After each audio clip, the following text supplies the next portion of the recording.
Bismillahirrahmanirrahim. Eksperimen ini adalah untuk menentukan nilai voltan dalam sel kimia yang menggabungkan dua sel setengah.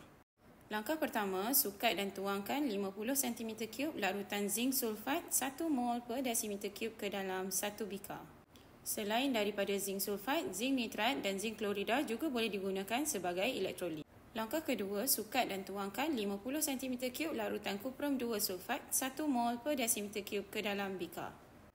Selain daripada larutan kuprum 2 sulfat, larutan kuprum 2 klorida dan juga larutan kuprum 2 nitrat juga boleh digunakan sebagai elektrolit. Langkah seterusnya ialah memasangkan wayar kepada terminal positif dan negatif voltmeter.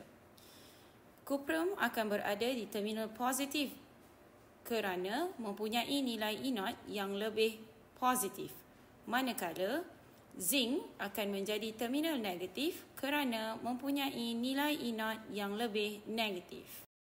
Celupkan kedua-dua elektrod ke dalam elektrolit masing-masing.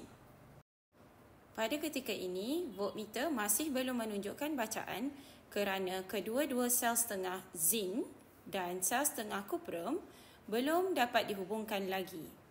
Oleh itu, ambil sekeping kertas turas, lipat, kemudian rendamkan ke dalam larutan kalium klorida untuk dijadikan titian garam.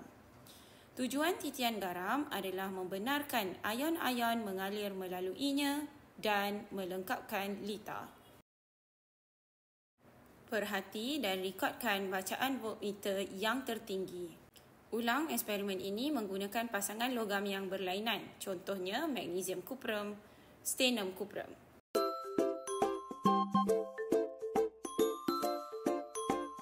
Sekian sahaja untuk kali ini. Sekian, terima kasih. Bye-bye.